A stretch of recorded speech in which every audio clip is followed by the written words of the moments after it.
Our epistle message this morning is from Paul's letter to the Ephesians, chapter 5, verses 15 through 20. Be careful, then, how you live, not as unwise people, but as wise, making the most of the time, because the days are evil. So do not be foolish, but understand what the will of the Lord is. Do not get drunk with wine, for that is debauchery, but be filled with the Holy Spirit. As you sing psalms and hymns and spiritual songs among yourselves, singing and making melody to the Lord in your hearts, giving thanks to God the Father at all times and for everything in the name of our Lord Jesus Christ.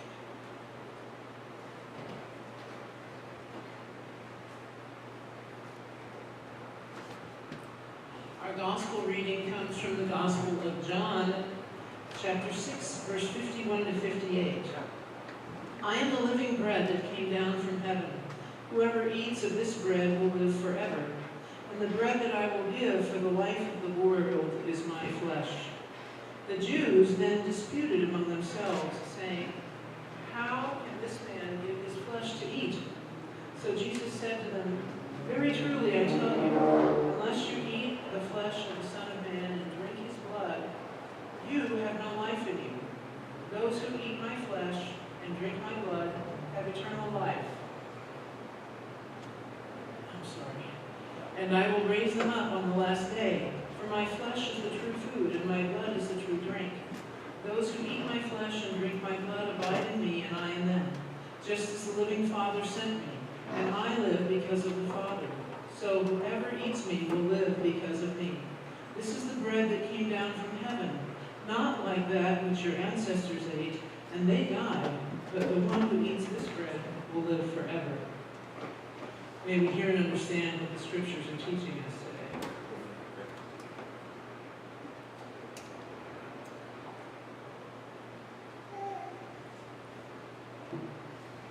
We are today going to explore wisdom. We're going to explore that in a world where people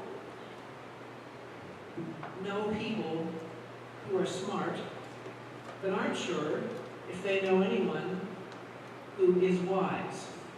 And that's kind of the key to the whole thing.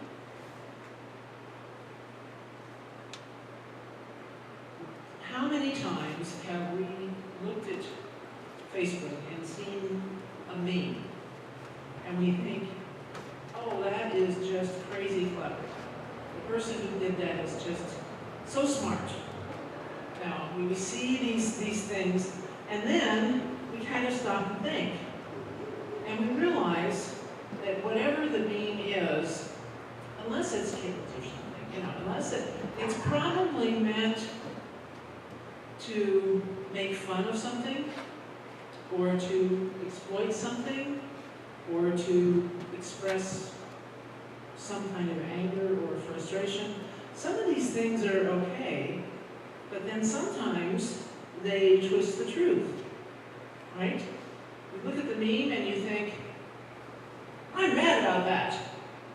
And then you spout off on something, and then you find out when you look at Snopes, or the Congressional Record, or check with your local reference librarian, or any of those things, that whatever it was that the meme put up there, they're easy to make, that it wasn't true. And that whatever it was somehow twisted and being used probably to spin you to some other direction. So how do we tell? How do we get that discernment? Well, one thing we can do is sort of elementary. Last week we were talking about talking the talk and walking the walk and things like that, and we came up with a little sort of anagram, right? We came up with the word think. Anybody remember what the parts were? What's the first one? The T. True. True. Is it true? How about the H? Helpful. Helpful. I. Inspiring. N. That's a hard one. Necessary. Necessary. And K. Kind. True, helpful, inspiring, necessary, kind. Think. So as I was looking at various memes, and I get as frustrated with some situations in the world as everybody else, but I was looking at it thinking, well, that one doesn't meet the think test. Now, when it's trying to make a point, when it's trying to turn us in a particular direction in terms of community standards or politics or ethics or anything like that, if it doesn't meet the think test, I'm just going to pass it right by. Now, there are other memes that it's just some kitten swimming upstream because there's a salmon and the cat doesn't really know how to swim, and it has some funny line about teaching cats to swim, or it has a whole bunch of cats trying to swim upstream and it has trying to herd cats. Those kind of things, those are funny. Now, but others are not so funny. So anyway, I try to be wise and discern whether the meme needs anything. So then, to get a little more into it, we need to know, if we're going to be living in wisdom, we need to know what wisdom is. So I thought, okay, let's consider the nature of wisdom. And I'm not going to read you all of Proverbs or anything. That would take forever. But I am going to mention one of the other readings that we did not read today, but it's the story of Solomon. Now, Solomon is known as Solomon the Wise, right? And Solomon became king after his father David died. When he was ascending to be the king, God asked Solomon what gift he would like. He said, what would you wish for? What would you want? And when asked, Solomon said he wanted wisdom and discernment. He talked all about dealing with the country and the many, many people in the population and dealing with recovering from wars. And he said he wanted wisdom. And perhaps by that very request, this young Solomon, he was still quite young at this time, showed that he already had a degree of wisdom even before he asked for it. There's a subtle but very important distinction between intelligence. We value that really highly in our tech world, right? Intelligence and wisdom. Wisdom has often been in rather short supply despite our scientific progress. Witness climate change as one of the manifestations of that. Of course, we can learn a lot from Solomon. He was considered by many people to be one of those very perceptive and a spiritually sensitive ruler. So I wanted to think about what would we have asked for in the same situation. If for some reason one of us was suddenly elevated to some hugely important position, whether it be president or conference minister or head of the lay people for all the UC, whatever. What would we need from God to accomplish the tasks that God gives us? So in Solomon's situation, what would you need and what would you want? I'm not going to make you answer unless you want to, you can. But think about it. What do you really want? Parker Palmer is an author who wrote a book called Healing the Heart of Democracy. Kind of a timely read right now. He speaks of the heart as holding something more than just our feelings. Most of the time when we talk about taking something to heart or our heart, it's about how we feel, right? We love something, or we're angry, or we feel sorrowful, or something like that. It has to do with heart and emotions. But it almost seems like what Palmer is saying is that it's actually the heart in which wisdom resides. We might have the knowledge up here. It requires intelligence. But wisdom needs more than intelligence. It needs to be brought together with feeling, intuition, sensory input, experience. We need to have that discernment that understanding when all of these things happen. When Solomon came to the throne, Israel was recovering from a whole bunch of war and bloodshed, some of which Solomon took part in. He even had his brother killed so that he could be king. He wasn't all perfect. He wasn't all perfect. He had his issues. But at this point, it's like he finally starts growing up, and he asks for a healed heart, full of wisdom and discernment. It was a heart that needed to be healed of the violence that had preceded his accession to the throne. One of the sad things about the story is that when he was with his father David on his deathbed, David wanted Solomon to take vengeance on all of David's enemies. I know we hear about David being a man after God's own heart. Both David and Solomon were human beings with human frailties and human problems. I think we can learn from the wonderful things that we're able to accomplish when they were following the will of God and the Spirit of God, and then what happened when they moved away from Him. So, Paul starts out telling us to live wisely in this. So that's why we want to go and find out about wisdom. Then he says, making the most of the time. That's kind of part and parcel of living in wisdom. Making the most of the time. He says, because the days are evil. That's kind of an intriguing statement.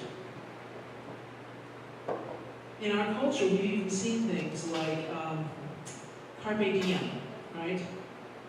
Carpe diem. Seize the day, right? Grab the gusto.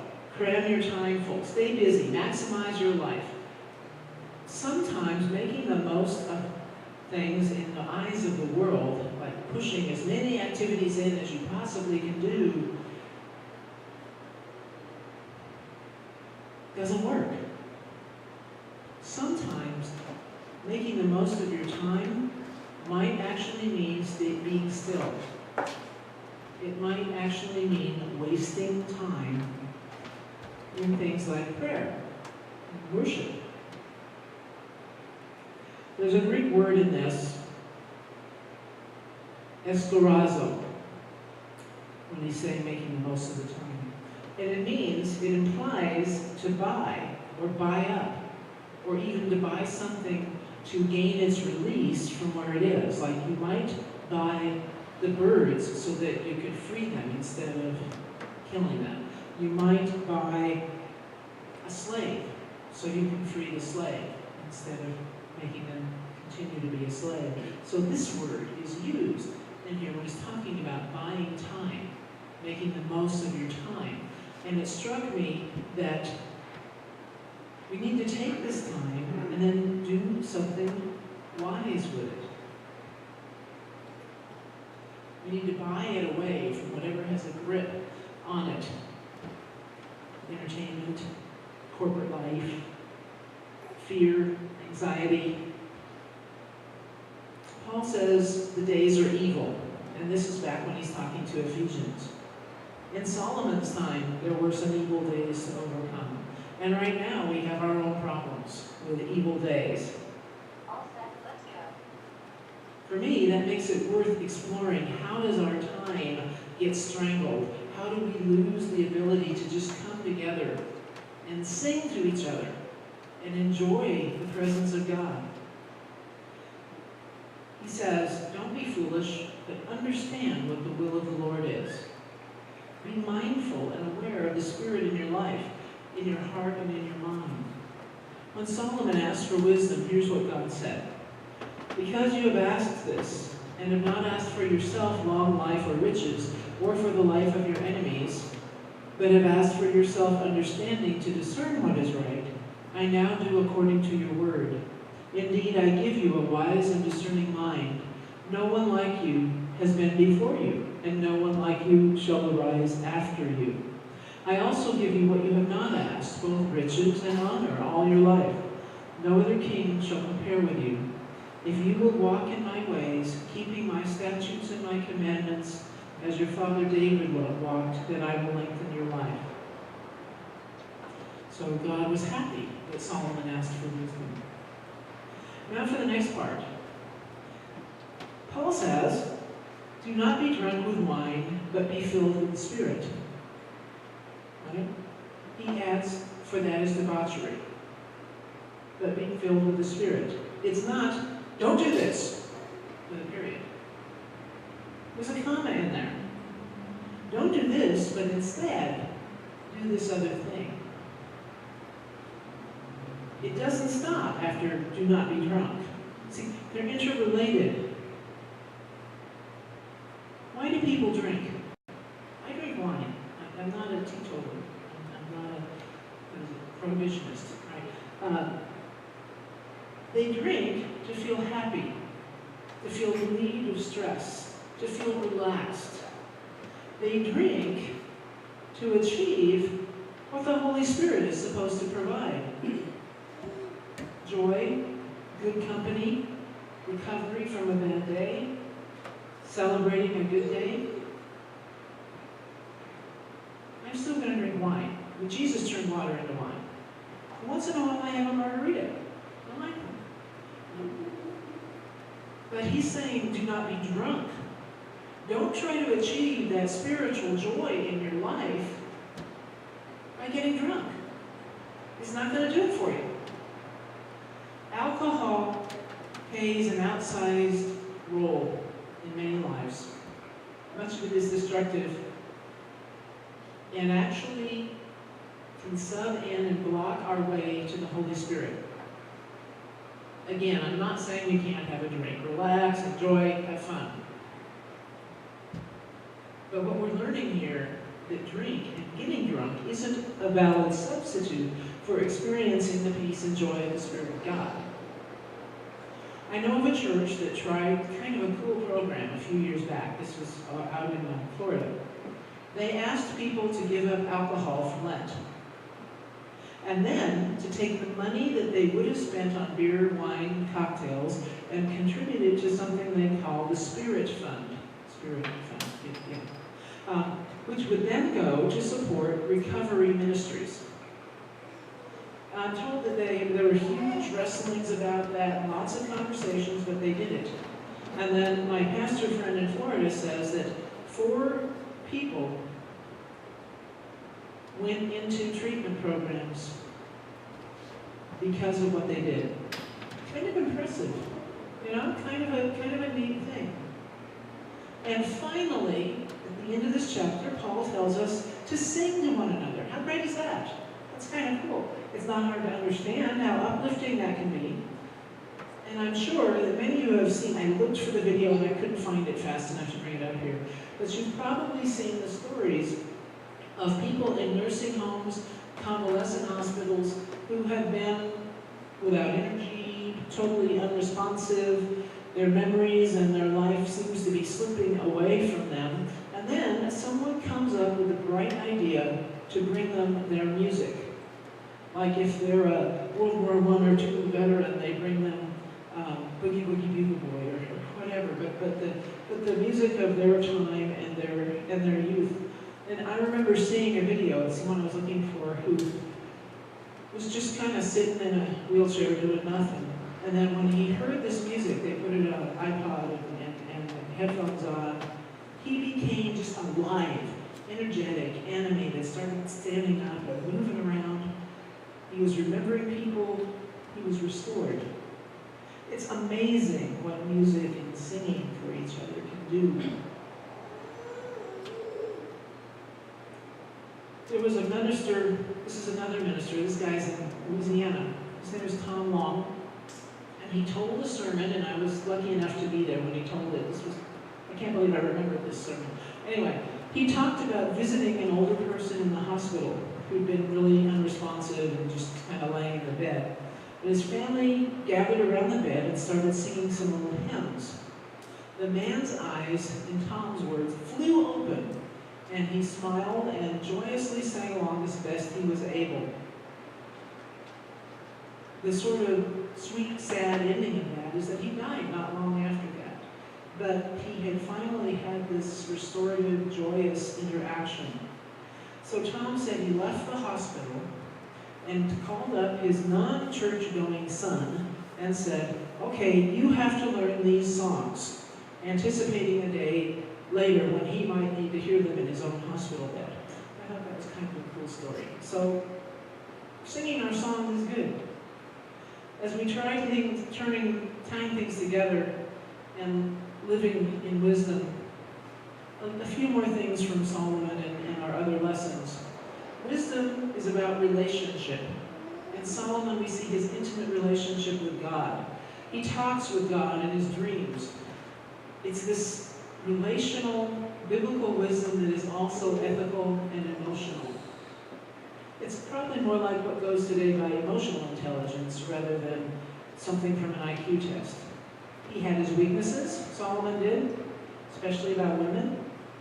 But we can learn from him in our human frailty that we can keep coming to the grace of God, to that Spirit of God, and that can help us transcend that frailty. Wisdom is about discernment. Here's what Solomon asked. Give your servant, therefore, an understanding mind to govern your people, able to discern between good and evil. For who can govern this and your great people? It pleased the Lord that Solomon had asked this, and then he answered, as I told you before.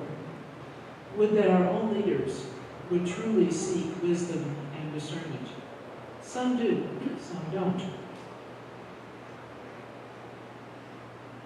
How much wisdom is around today when it comes to community, politics, society? I don't know.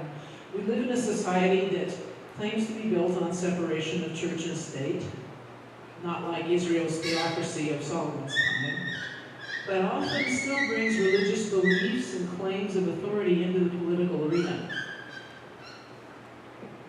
Many people are arguing back and forth about putting the Ten Commandments on courthouse walls. You see that all over the place.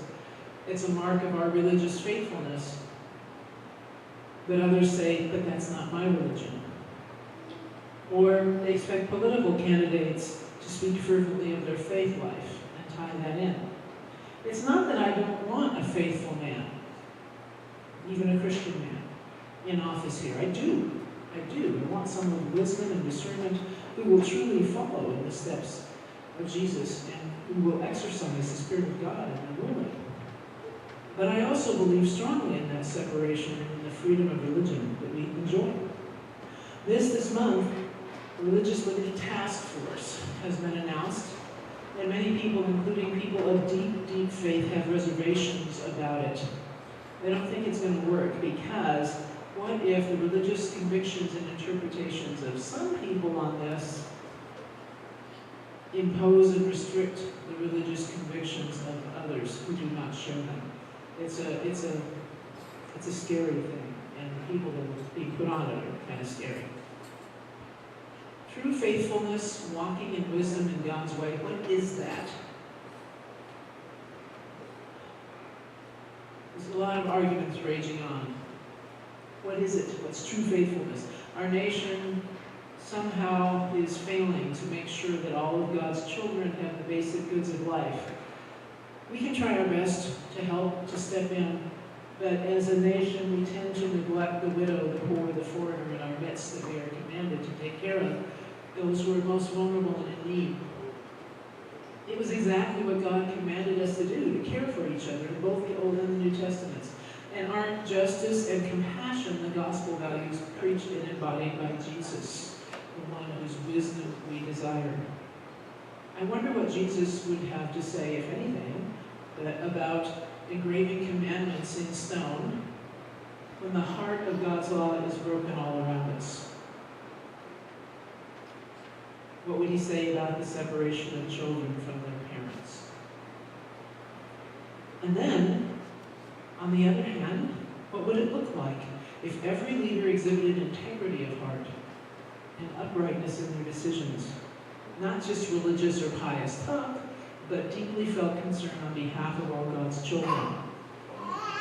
What if we, as people in community, exhibit that same integrity of heart and shared uprightness? Do we, as a culture, seek knowledge and education, but then leave out the wisdom dimension? Many of us do. So let's seek wisdom. It is the difference. That's where we can find it. Wisdom is the difference that makes in us, in our lives, in the lives of those around us. It makes it possible for us to follow the Spirit of God. It makes it possible to tell the difference between good and evil. It makes it possible for us to do God's will. It makes it possible for us to walk the walk and talk the talk that we've been talking about all month. So then our challenge is to follow Paul's challenge, where he says, to live as wise people, understanding the will of God, being filled with the Spirit of God, singing and making melody to the Lord in your hearts, giving thanks to God the Father at all times and for everything in the name of our Lord Jesus Christ. It's a short little passage in Ephesians, but it's got all of this good stuff in it that harkens back to all of these things. So since the last thing he tells us to do is to be filled with the Spirit of God, singing and making melody to the Lord in your hearts, we're going to do that. We're going to go ahead and sing our hymn of response, which is, How Great Thou Art.